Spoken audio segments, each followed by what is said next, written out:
So welcome to Client Acquisition for Agency Owners. Now this video is going to be broken down into two parts. First, I'm going to give you a background on our mission, and then we're going to go into part one, which is mindset. And then after mindset, we're going to go into a video tutorial breaking down client acquisition knowledge transfer sheet on the technical aspect of lead sourcing, finding businesses, qualifying businesses, emailing them, then automating that outreach, then closing them with sales. And you're going to be able to download and make a copy of that sheet at the bottom of this video in the description. So before we get into this, I'd like you guys to like, comment, and subscribe. And welcome to Athena Academy.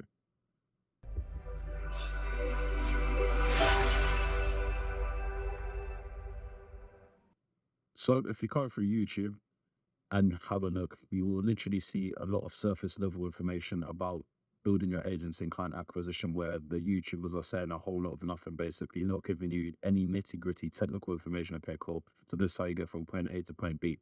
Now, with Start Your Agency, and you'll reach a brick wall left to your devices, listening to all of the surface level information. Now, you'll realize the last piece of that puzzle you're needing to go from 0 to that 2, 5, 10K per month signing that first client lies between yourself and someone's course. Now, that's where we come in. We purely just want to provide you guys with as much value as possible.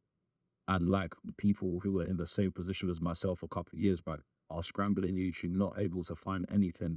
And again, eventually ended up paying for a paid course. And I went out of pocket. But again, some people do not have the facilities to even spunk out that 1,000, 2,000, even 3,000 to 5,000 pounds a month for that paid course of mentorship. Although people could say it's worth it, this and that, some people are just not in the positions to be able to do that. So again, that's going to lead us into my next point, which is going over, the current state of the education system. Now, I don't want to impose on the education system too much, as I think university has its time and its place. If you want to become a specialist, brain surgeon, engineer, anything like that, a specialist career, you can by all means go to university and pursue that if that's what you're passionate about. And then it also gives you some life experience living away from home. But for the majority of people watching this video and understand the infinite potential of the internet and making money online, all you need is a laptop, computer, and Wi-Fi. We live in an age now where you can find Harvard lectures and watch them online in YouTube. Learn how to run a business or any high income skill you can teach yourself from the comfortability of your bedroom. You can self-teach yourself anything so long as you've got the discipline. There's endless possibilities. Now, in my opinion, I think the education system is now flawed and obsolete. But let me explain. Firstly, we're going to come with a quote from Einstein. Everybody is a genius, but if you judge a fish by its ability to climb a tree or live its own life believing that it's stupid. And I feel like that's happening a lot now with this current state of education, where you're pushed from a young age to go into a job. And again, we need people, working these not necessarily menial jobs, but, the cleaners, the, people trapped in the 9 to 5. And again, there's nothing wrong with the 9 to 5. But again, if everyone wanted to start a business, there'll be no employees. So obviously the education system, in my opinion, manufactures employees, and that is needed for the world to go around. But I digress. As you know, the world is evolving, so we need to ask ourselves, why hasn't education seen that evolution like modern day technology?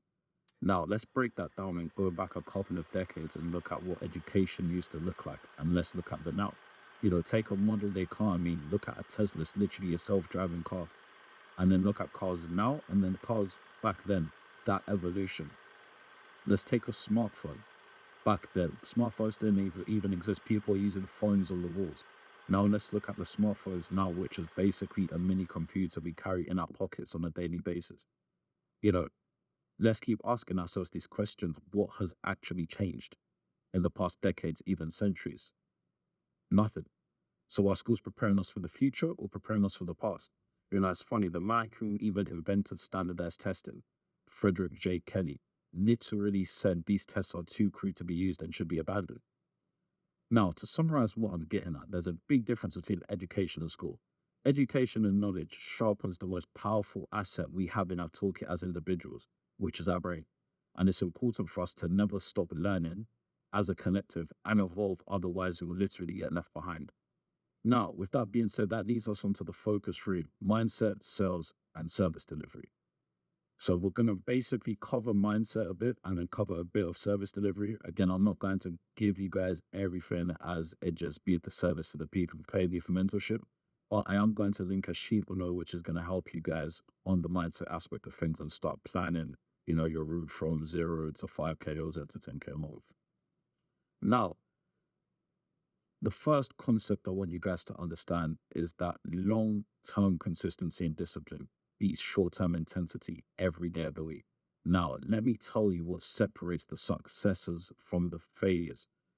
For example, most people, will start that agency, see a YouTube video, cool, learn the basics, start that agency, send out a few emails, and then get bummed out because they get no responses and then give up. They say SMMA doesn't work, SMMA is a scam, and I've tried it and it doesn't work. On the flip side, you've got the people you're seeing driving the Lamborghinis and the Dubai, living your dream life. They, with agencies, they're doing mass amounts of volume. So the volume this single individual has probably done in that period of time he's tried and failed with his agency doesn't even come close to the volume the people putting in the 10 to 100K months are doing on even a daily basis or weekly basis.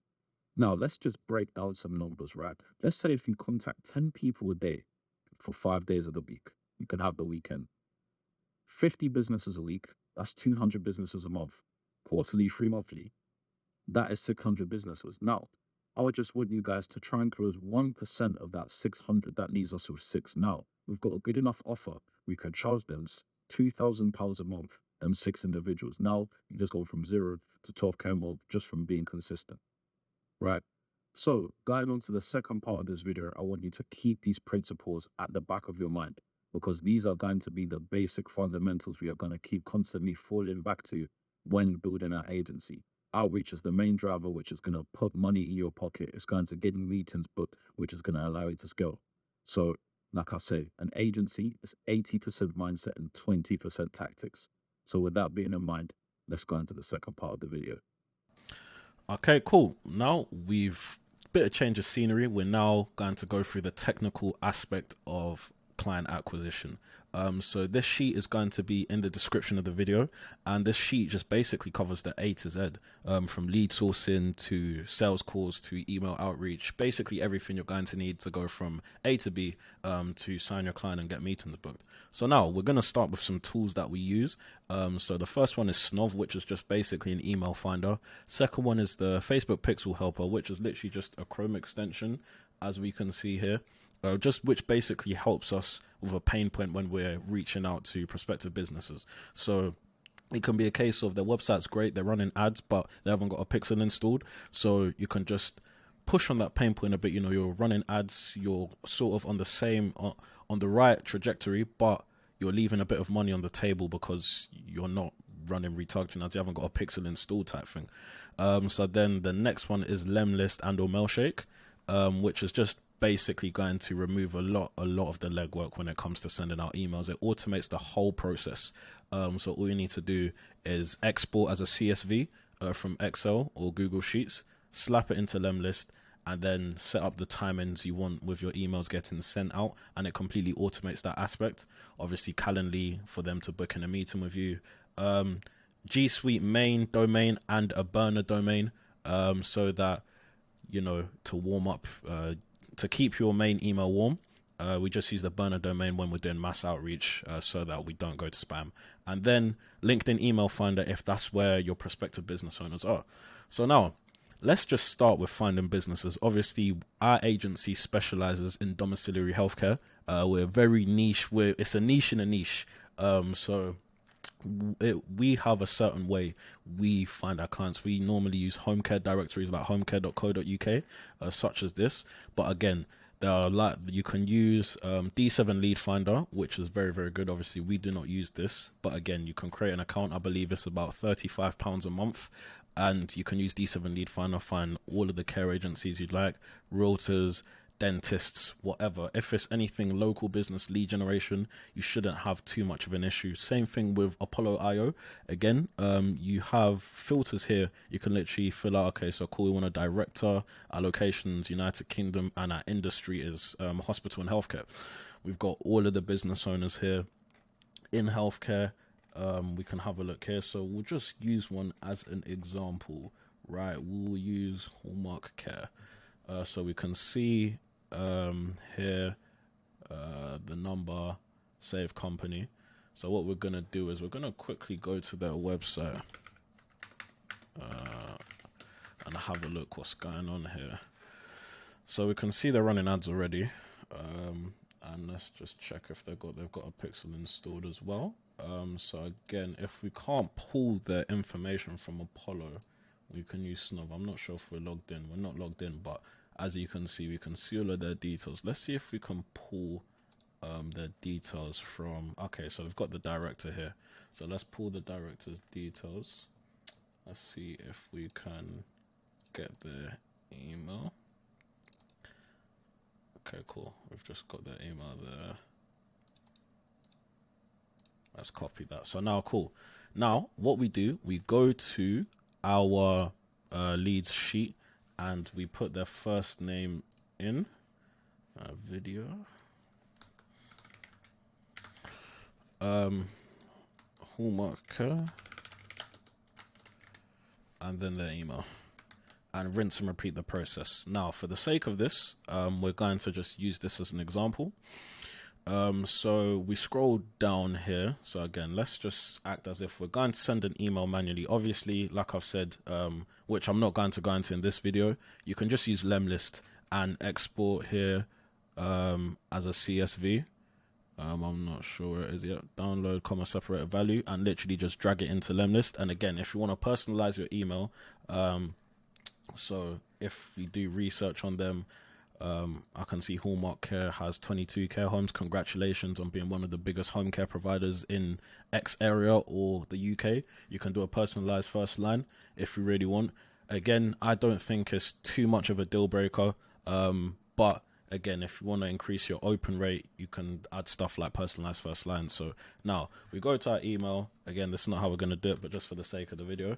And normally the best converting subject line we do is quick question, first name. So obviously if we're putting it in lemlist, it will be first name, quick question. And now, cool. Let's now go to our email scripts here. So let's just copy and paste this here and edit it on the go. So hello, video. I recently came across Hallmark Care.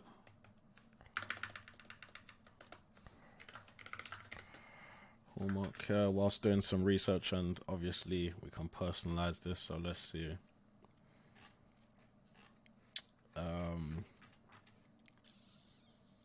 Let's just see about us. And you can just say, we just build a bit of rapport. I can respect the family-based values in your business as, I don't know, something where you can relate to the business owner. I myself come from a family-run business, so I could just put something like, I can respect the family-based values in your business, as I can really resonate with that. And then obviously it's really good to stroke business owners' egos, you know.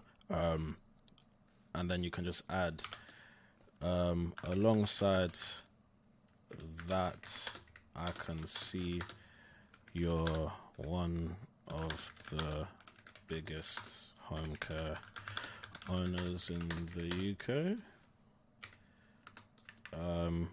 Again, guys, just you got to get creative and sort of personalize. I'm just sort of going off the cuff.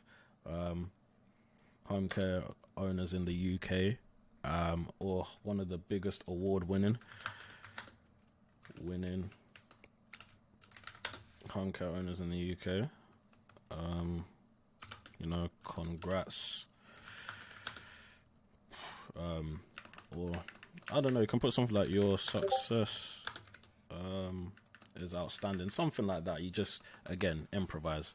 The reason I wanted to send this email is because I've been helping, so you follow through with your offer. So I've been helping businesses like yourself, and then obviously our offer is attracting private clients and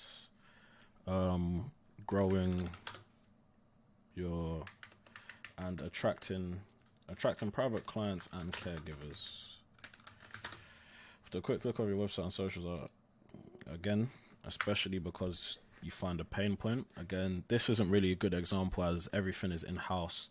They're quite a big established company, and again, they're doing their thing really. So when you're finding prospective businesses, you want to find a business who wants to take their offline business online. They're not really running ads. Their website isn't great. Their online presence also isn't great. And you just want to basically help them take their offline business online. So again, find that pain point, whether it's, they're running ads without a pixel or they're not running ads at all. Like, make it known that they're leaving money on the table because they're not running ads, and their competition is going to get ahead as a result of this. You can even send a Loom video doing like a breakdown of them versus their competitors. Again, like, it's just about creativity, because you cannot send, because you need to put yourself in the perspective of a business owner. They get hundreds of emails every day, so what makes you unique? You need to provide that upfront value and know that you need to make them know that, okay, like, I'm here to help you. I'm not like some sleazy sales guy just coming to waste your time and try and take your money. Like, no, like, you need to come with a genuine approach on a genuine, okay, I want to provide free value to you in order to help you grow your business to where you want to grow your business to. So again, it's just about going through, finding different businesses, breaking them down, qualifying them. Obviously, your qualification criteria might be different to mine. Again, we're a bit bigger, so we work with bigger clientele making a certain amount of money, as compared to smaller business, as it's easier and better to get results for them. But again, you have to sort of see your clientele, see your product market fit, and then sort of go from there. So now we found the business and qualified the businesses.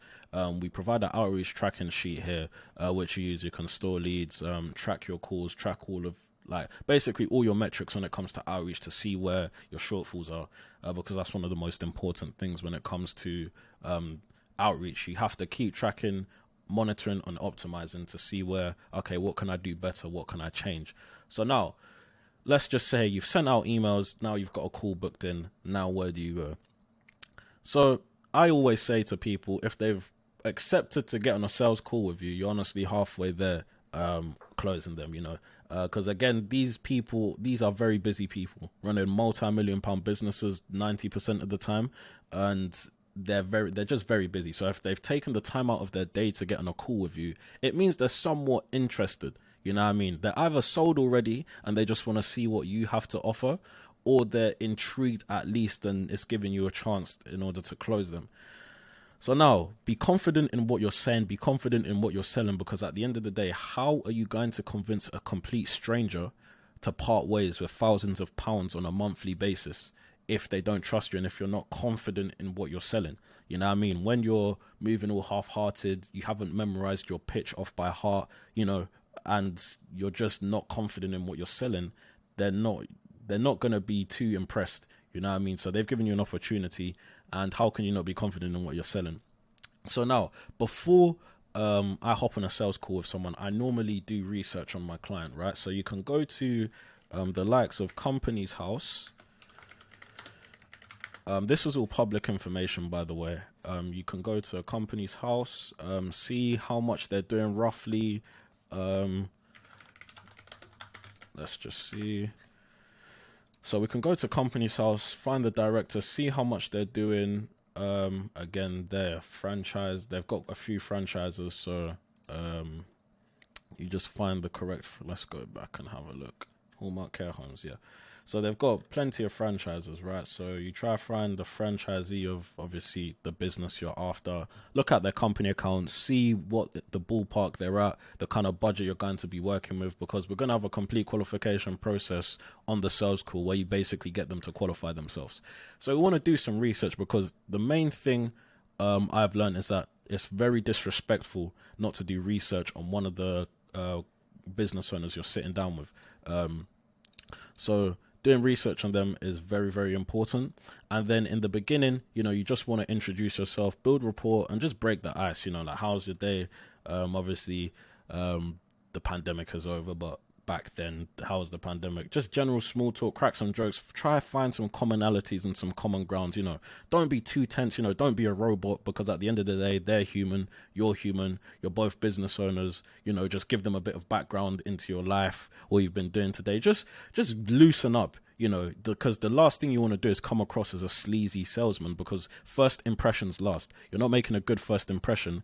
90% of the time, you're not going to close them, because, again, they're already either sold on the service delivery already, and they're buying into your brand, they're buying into your business, you as an individual, how you carry yourself, how you articulate yourself, how you sort of convince them in order to part ways with their money. That's what they're buying into. So again, this should be 2 to 5 minutes, depending on how engaged and talkative. Sometimes you'll just have people who want to get straight to the business. That's fine. So you just want to just loosen up, introduce yourself. It's nice to finally put a face to the name, etc., etc. Now, to set them at ease, just explain how the call is going to proceed. This is also important. Like I said, first impressions last. Like, you want to confidently set the tone, whilst indirectly implying you have sales calls quite frequently. This is how my call normally goes with my other clients, what I mean? Or when I have sales calls, this is how they normally go. It just sort of indirectly implies that you have sales calls and you're more professional and organized. So again, you can just put, we're not here to sell you. You can literally just take this, like, copy and paste it word for word. We're not here to sell you. Let me give you some clarity as to how our discovery calls go. First, I'll ask you some questions so I can understand the nuances of your business, where your bottlenecks lie, and if we can alleviate any pain points. Then I'll ask your expectations as a business owner, then give a worst case, realistic, and reach target of what working together will sound like. Because at the end of the day, you don't want to be like one of them business owners who's going to promise the world and then deliver nothing. And again, I feel like business owners can sort of sense that when you're just, sort of blagging it a bit and promising the world. You just want to be realistic for them and be like, look, okay, cool. With the information that you've given us, we can get you results or we can't get you results. You just want to be straight up, because at the end of the day, you don't want a case of you've taken on a client knowing that you can't deliver results for them, which will directly affect your reputation. So again, you can even use this one. Remember, this call is just a casual conversation for us to assess whether we can work together, figure out logistics. There's literally no pressure. We're just simply here to provide as much value to you as possible, because we genuinely care about helping companies like yours. Worst case scenario, come off the call with actionable knowledge on where to take your digital marketing or advertising, recruitment, email marketing, whatever your offer may be. Cool. This is probably the single-handedly most important aspect of the sales call, the discovery phase. Number one, it makes you look like you know what you're doing, a bit more professional. And then it qualifies them as well as a lead. So cool. You want to so again, this might be a bit touchy with certain business owners, but you want to ask how much they're doing monthly and just explain to them. Again, you don't have to tell us exactly what you're doing, just a ballpark. If you don't want to reveal that information, because again, you might be working with their competitors, etc., etc. But you just want to get a ballpark of where they're at currently and what they can allocate to your offering, your service offering. So where they're currently at, where they want to go, their current situation, they might have a marketing strategy in place which isn't working. You want to go over that, and then if not, where their current pain points are, their ideal customer, client avatar, at what price point. If they work with other agencies, again, if they have been burnt in the past, this can give you an opportunity to ostracize the competition and just basically reassure them that, you're not like other agencies. This is how you go about things. Like, if we don't get results for you, we'll just end the call here and here. That will just make clients respect you a lot more. And then obviously their processes of turning like a stranger into a lead currently, and what they're optimizing for. Because, when we work with home care businesses, some home care businesses up north might have solid recruitment, but they can't attract private paying clients. Some home care businesses up south is the complete opposite. So you want to know what their process, all of their current processes look like, their process of turning, a stranger into a lead, all of that good stuff. So now you make down notes for yourself, as this is going to come into play later in closing them. And again, so this, the emotional buying phase. This phase is all about, sneakily asking the client some emotional questions, because most successful entrepreneurs get to a point where it's not about the money anymore. You know, you've been there, done that, and it's just about the love of the game. You know what I mean? Fulfilling a higher purpose. So this is where you sort of want to switch the pace and tonality of the discovery call. You know what I mean? If you've got a story like myself, obviously our family care business, how I got into that, and obviously how, you know, there's correlation between what I do outside of my business and what I do inside of my business when we service clients.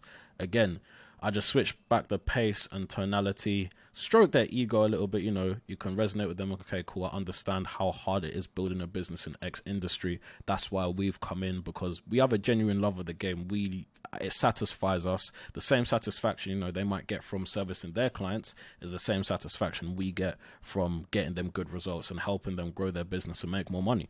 So again, you just switch the tonality a bit of the sales call, move it back a few paces, and just try to get them emotionally bought in. So again, here's an example which you can just copy and paste. You know, so after talking with you so far, it's really impressive what you've achieved, especially in the industry where most people fail. I have a lot of respect for individuals like yourself. You're clearly quite successful. So what makes you want to go from point X to point X?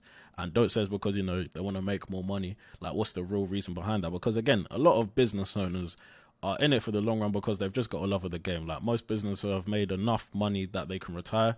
I mean, again, it depends on the caliber of business owners you're speaking to, and you will gain a caliber from this bit, and obviously you can know whether to inject this or switch it up a bit. But again, we normally ask this and we get into a bit of a deeper conversation as to, like, obviously why we do what we do, why they do what we do, and just sort of get them emotionally bought in. So then now we go into the reasoning phase, and if you notice, everything they've said here, they're slowly but surely qualifying themselves to be a client. This is now the reasoning phase, where we use common sense and logic by indirectly making it a no-brainer that your service offering is the only solution to their current problems they're facing now, or a big catalyst in solving the current problems they're facing. You know, this is why it's very important, and you hear me talk about product market fit a lot. This is where you need to ostracize mainstream media, ostracize the other alternatives, and make it clear that literally your solution is the only solution in order for them to go from point A to point B and get out of, you know, alleviate that pain point, right? You ostracize mainstream media, explain how, you know, the likes of, they're probably used to using flyers, billboards, word of mouth, you know, explain, if we just break down numbers and see how many people, you know, use platforms such as Facebook, Instagram, etc., Google, you know, explain how you can target your ideal client or customer avatar with these platforms, and just how much more cost effective it is than throwing up a billboard or getting leaflets printed. Of course, traditional media has its place when it comes to, you know, growing your business and getting more eyes on your business. But again, you know, we're here to print money for businesses. So mainstream modern day media is going to be basically the main solution in order for their problems. You know, make it clear that a service offering is the tangible way forward. We're literally just coming with hard facts. You can literally come down with numbers. You can pull up how many people use Facebook, how many people use Google, and then, you know, trigger in their FOMO, make them realize what they're missing out on. This part is one of the most important parts because it brings together everything we've gone over. It brings together, okay, so cool. Now we've seen that you're at X point.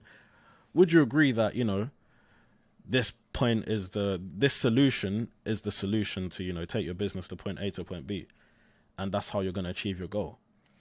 So now you explain what you do for, like, every client is different, right? But this is going to be the best bang for your buck and when it comes to ROI, you know. And then sort of once you've got them through the reasoning phase, this is like the finish line. We're going to get into it in a sec, but you just ask them the expectations from you with the figures and info they've given. You should be able to come up with a realistic target. And again, this ties into a money back guarantee, which we offer, and I'll just get into that in a second. But now you want to give them a realistic target, which you know you can routinely hit, and it's not going to be a problem because smash out of the ballpark. You always want to under promise and over deliver with clients. You never want to over deliver and under promise, you know what I mean? So under deliver and over promise, sorry. So you want to give yourself a target which you're going to smash out the park completely, right? And give them a worst case scenario and a best case scenario. And then Okay, so this is where it sort of goes into refunding the service fee if you can't generate results. So if you set yourself a target which you know you can hit routinely, a money back guarantee should not be a problem. If anything, it gives the client a bigger safety net and is genuinely a no-brainer to come on and work with you, because for them now they're not scared anymore, because okay, cool, if we take you on paying you £2,000 a month, that's quite risky to us because we can pay you 2,000 excluding ad spend and then we can see no ROI.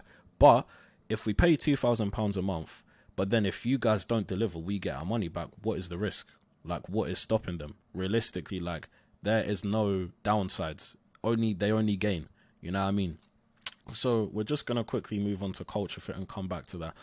So now, obviously, you've successfully identified their green light on the result side, demonstrated a positive proof of concept and product market fit. They're now, they're now bought in. Again, like I said, we're at the finish line here. You just want to switch gears and you state a few things about how you like to conduct business, whether, you have a family-oriented approach, or you're results oriented to the point where, if we don't get you X results, we'll offer you a money back guarantee. You just want to sort of switch gears, any additional USPs that make yourself stand out for the crowd. Again, we want them to indirectly qualify themselves like they have been up here. So now I don't believe in the too cool close, because realistically, like, if they're interested, all the clients I've had, it's been a one call close. There's not really been a case of, like, we need to have a follow-up sales call, unless you have a process where you have a demo call and then an actual sales call. But if you're just hopping on a sales call, you should be closing on the first call. And obviously a client is not a client until they signed and paid the invoice. I've obviously had cases where they've been bought in, but they just want a demonstration of proof of concept. They want demonstration of results from other clients. They want a demonstration that you can do what you can actually do. And again, if you're a beginner, you don't know anything about ads, it's something which can easily be outsourced by a contractor or a white label agency. Again, we're not going to go into that on this video. I'm sure you can research YouTube, etc., and find out about white label agencies. But again, now we've gone through the culture fit. They've agreed it's a green light. You've agreed on a realistic target. Again, only if you can deliver the service to that level. And you go through your pricing structure. Obviously, we do value-based pricing, so it varies from business to business. But then this is where the safety net with a money-back guarantee, if we don't generate the results, ultimately locks in the deal and the client feels safe. You got that now. You've now bought them in. You bought them in emotionally, and now you've offered them a safety net. So if things go bad, they know they're covered. They're going to get their money back. Now, where we go from here, after successfully taking them through the sales call, we're now at a point where business owners will be like, okay, cool, like, where do we go from here? This is the crucial part.